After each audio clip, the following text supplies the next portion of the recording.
नमस्कार, दृष्टि आईएएस के टुडेज जी के प्रोग्राम में आपका स्वागत है। शुरुआत करते हैं पिछले सेशन के रिकैप से। पहला प्रश्न था, निम्नलिखित सूची में उन राज्यों या केंद्र शासित प्रदेशों को चुनिए जहां किसी भी जनजाति की पहचान नहीं हुई है। 1 हरियाणा, 2 पंजाब, 3 दिल्ली, 4 पुदुचेरी। निम्नलिखित कूट का इस्तेमाल कर सही उत्तर दीजिए। इसका सही जवाब था 1, 2, 3 और 4। अगला प्रश्न था, निम्नलिखित कथनों पर विचार कीजिए। 1. रबड़ के प्राकृतिक पौधारोपण के लिए आर्द्र जलवायु के साथ 25 डिग्री सेल्सियस तापमान की जरूरत होती है। 2. भारत में तमिलनाडु सबसे बड़ा रबड़ उत्पादक राज्य है। उपर्युक्त में से कौन सा यहाँ से कथन सही है या फिर है? इसका सही जवाब था केवल 1। अगला प्रश्न था, पद्म पुरस्कार के संदर्भ में निम्नलिखित कथनों पर विचार कीजिए। 1. ये पुरस्कार कला, खेल, विज्ञान और इंजीनियरिंग के क्षेत्र में भी दिए जाते हैं। 2. पद्म पुरस्कार समिति का गठन हर साल राष्ट्रपति करते हैं। उपर्युक्त में से कौन सा यहाँ से कथन सही है या फिर है? इसका सही जवाब था केवल 1। अगला प्रश्न था, राष्ट्रीय जल पुरस्कार 2022 के संदर्भ में निम्नलिखित कथनों पर विचार कीजिए। 1. तमिलनाडु को श्रेष्ठ राज्य श्रेणी में प्रथम पुरस्कार दिया गया है। 2. इन पुरस्कारों का आयोजन जल शक्ति मंत्रालय का जल संसाधन, नदी विकास एवं गंगा पुनरुद्धार विभाग करता है। उपर्युक्त में से कौन सा यहाँ से कथन सही है या फिर है? इसका सही जवाब था केवल 2। अगला प्रश्न था, निम्नलिखित कथनों पर विचार कीजिए। 1. एशियाई हाथी आकार में सबसे विशाल भूजीव यानी लैंड एनिमल है। 2. अफ्रीकी हाथी कीस्टोन प्रजाति है। 3. एशियाई हाथी IUCN की रेड लिस्ट में एंडेंजर्ड की श्रेणी में शामिल हैं। उपर्युक्त में से कौन सा यहाँ से कथन सही है या फिर है? इसका सही जवाब था केवल 2 और 3। अगला प्रश्न था, केंद्रीय सेवा नियमों के संदर्भ में निम्नलिखित कथनों पर विचार कीजिए। 1. इन नियमों के तहत एक सरकारी सेवक वह है जिसे सरकार केवल किसी लोक सेवा या संघ के मामलों के लिए ही नियुक्त करती है। 2. ये नियम 1964 में जारी हुए। उपर्युक्त में से कौन सा यहाँ से कथन सही है या फिर है? इसका सही जवाब था केवल 2। अगला प्रश्न था, PLFS यानी पीरियोडिक लेबर फोर्स सर्वे के संदर्भ में निम्नलिखित कथनों पर विचार कीजिए। 1. इसे साल 2005 में लॉन्च किया गया था। 2. इसे राष्ट्रीय सांख्यिकी कार्यालय ने लॉन्च किया था। उपर्युक्त में से कौन सा यहाँ से कथन सही है या फिर है? इसका सही जवाब था केवल 2। अगला प्रश्न था, प्रधानमंत्री आवास योजना के संदर्भ में निम्नलिखित कथनों पर विचार कीजिए। 1. आवासन एवं शहरी मामलों का मंत्रालय इस योजना को लागू कर रहा है। 2. इस मिशन के तहत केवल EWS यानी आर्थिक रूप से कमजोर या LIG यानी निम्न आय समूह के बीच आवास की कमी पर ध्यान दिया जाता है। उपर्युक्त में से कौन सा यहाँ से कथन सही है या फिर है? इसका सही जवाब था केवल 1। अगला प्रश्न था, एलोपेशिया एरिटा काफी चर्चा में है। इससे संबंधित निम्नलिखित कथनों पर विचार कीजिए। 1. यह स्थिति तब विकसित होती है जब प्रतिरक्षा प्रणाली केवल सिर के बालों के रोम पर हमला करती है। 2. यह ज्यादातर उन लोगों में होता है जिनमें ऑटो इम्यून आनुवांशिक बीमारी रही हो। 3. यह इलाज योग्य नहीं है। उपरोक्त कथनों में से कौन सा यहाँ से कथन सही नहीं है या फिर है? इसका सही जवाब था केवल 1 और 3। अंतिम प्रश्न था, पहला राष्ट्रीय जल पुरस्कार जल शक्ति मंत्रालय द्वारा किस वर्ष शुरू किया गया था? इसका सही जवाब था 2018। शुरुआत करते हैं आज के सेशन की। सबसे पहले देखेंगे अभ्यास प्रश्न। माइक्रोप्लास्टिक्स के संदर्भ में निम्नलिखित कथनों पर विचार कीजिए। 1. माइक्रोप्लास्टिक्स का व्यास 1 मिलीमीटर से कम होता है। 2. माइक्रोबीड्स सौंदर्य प्रसाधन के उत्पादों में पाए जाते हैं। उपर्युक्त में से कौन सा यहाँ से कथन सही है या फिर है? केवल 1, केवल 2, 1 और 2 दोनों, या फिर ना तो 1 और ना ही 2? इसका सही जवाब है ऑप्शन बी, केवल 2। नीदरलैंड्स में वैज्ञानिकों ने कुछ लोगों के रक्त की जांच की है। इनमें कुछ सैंपल्स में प्लास्टिक के पार्टिकल पाए गए हैं। प्लास्टिक अपशिष्ट लंबे समय में टूट टूट कर माइक्रोप्लास्टिक में बदल जाते हैं। माइक्रोप्लास्टिक्स ऐसे प्लास्टिक पार्टिकल हैं जिनका व्यास 5 मिलीमीटर से कम होता है, इसलिए पहला कथन गलत है। माइक्रोप्लास्टिक्स का वर्गीकरण है प्राथमिक और द्वितीयक। प्राथमिक माइक्रोप्लास्टिक ये अत्यधिक छोटे पार्टिकल होते हैं जिन्हें क्लॉथिंग या टेक्सटाइल में कमर्शियल इस्तेमाल में लिया जाता है। जैसे माइक्रोबीड्स सौंदर्य प्रसाधन के उत्पादों में पाए जाते हैं, इसलिए दूसरा कथन सही है। द्वितीयक माइक्रोप्लास्टिक, इनका निर्माण बड़े प्लास्टिक के छोटे छोटे टुकड़ों में टूटने से होता है, जैसे पानी की बोतल। तो इस तरह इस प्रश्न का सही जवाब है ऑप्शन बी, केवल 2। हमारे वीडियो अंग्रेजी में देखने के लिए फॉलो करें हमारा ही दूसरा यूट्यूब चैनल दृष्टि IAS इंग्लिश। आज के सेशन का पहला प्रश्न है, पेरियार नदी के संदर्भ में निम्नलिखित कथनों पर विचार कीजिए। 1. इसका उद्गम पूर्वी घाट की शिवगिरी पहाड़ी से होता है। 2. चेरुथोनी और पेरिंजनकुट्टी इसकी सहायक नदियां हैं। उपर्युक्त में से कौन सा यहाँ से कथन सही है या फिर है? केवल 1, केवल 2, 1 और 2 दोनों, या फिर ना तो 1 और ना ही 2? इसका सही जवाब ऑप्शन बी, केवल 2। मुल्ला पेरियार डैम सुपरवाइजरी कमेटी पर विचार को लेकर केरल और तमिलनाडु सरकार ने और समय मांगा है। हाल ही में सुप्रीम कोर्ट ने इस कमेटी की शक्तियों और कार्यों में विस्तार का प्रस्ताव सामने रखा था। इस कमेटी का गठन इन दोनों राज्यों के बीच नदी विवाद को निपटाने के लिए बनाया गया था। 123 साल पुराना मुल्ला पेरियार बांध केरल के इडुक्की जिले में मुल्लायर और पेरियार नदी के संगम पर बना हुआ है।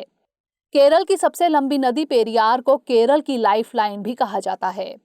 इसका उद्गम पश्चिमी घाट की शिवगिरी पहाड़ी से होता है, इसलिए पहला कथन सही नहीं है। यह नदी पेरियार नेशनल पार्क से गुजरती है।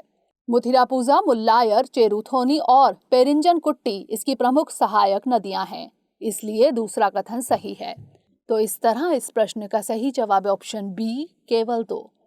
अगला प्रश्न है, राजस्थान के संदर्भ में निम्नलिखित कथनों पर विचार कीजिए। 1. यह क्षेत्रफल के लिहाज से भारत का सबसे बड़ा जबकि जनसंख्या के लिहाज से 7वां सबसे बड़ा राज्य है। 2. इसकी सीमा 5 राज्यों से लगती है। 3. कर्क रेखा इस राज्य से गुजरती है।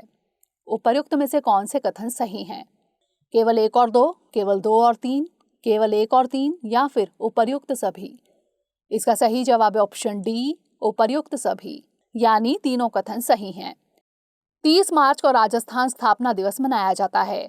राजस्थान का गठन इसी दिन 1949 में हुआ था, जब राजपूताना को भारतीय संघ में मिलाया गया। राजस्थान क्षेत्रफल के लिहाज से भारत का सबसे बड़ा जबकि जनसंख्या के लिहाज से 7वां सबसे बड़ा राज्य है, इसलिए पहला कथन सही है। जयपुर इसका सबसे बड़ा शहर है, जबकि उदयपुर, जोधपुर, जैसलमेर, बीकानेर, अजमेर और कोटा इसके अन्य बड़े शहर हैं। इसकी सीमाएं 5 राज्यों से लगती है। उत्तर में पंजाब, उत्तर पूर्व में उत्तर प्रदेश और हरियाणा, दक्षिण पश्चिम में गुजरात और दक्षिण पूर्व में मध्य प्रदेश, इसलिए दूसरा कथन भी सही है। यह उत्तर पश्चिम में पाकिस्तान के पंजाब प्रांत और पश्चिम में सिंध से सीमा साझा करता है। कर्क रेखा इस राज्य से गुजरती है, इसलिए तीसरा कथन भी सही है। तो इस तरह इस प्रश्न का सही जवाब है ऑप्शन डी, उपर्युक्त सभी।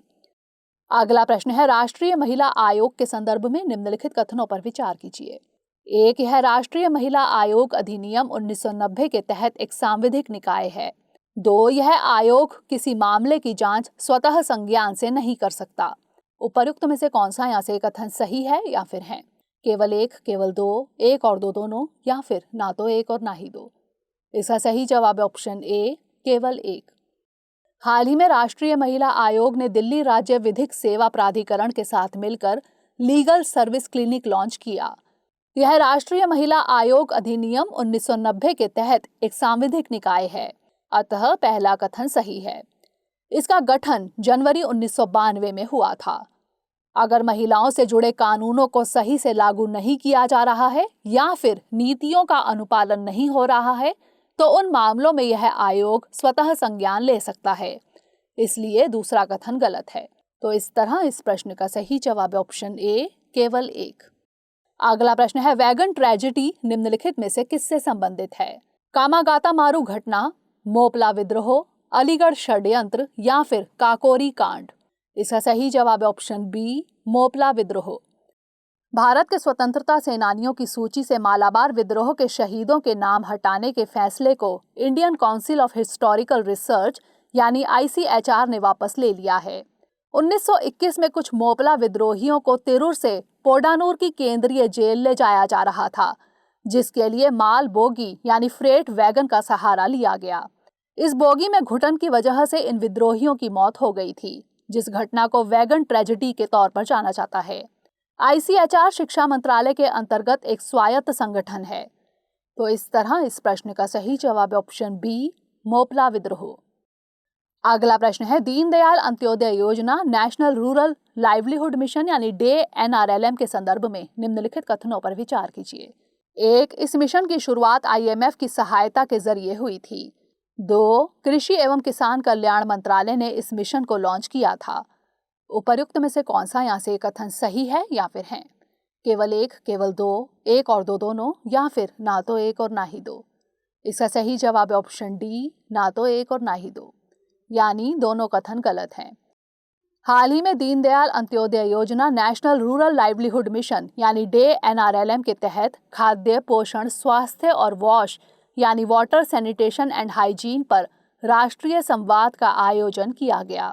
इस मिशन की शुरुआत 2011 में ग्रामीण विकास मंत्रालय ने की थी, इसलिए दूसरा कथन गलत है। इसे शुरू करने के लिए विश्व बैंक ने मदद दी थी, ना कि IMF ने, इसलिए पहला कथन भी गलत है।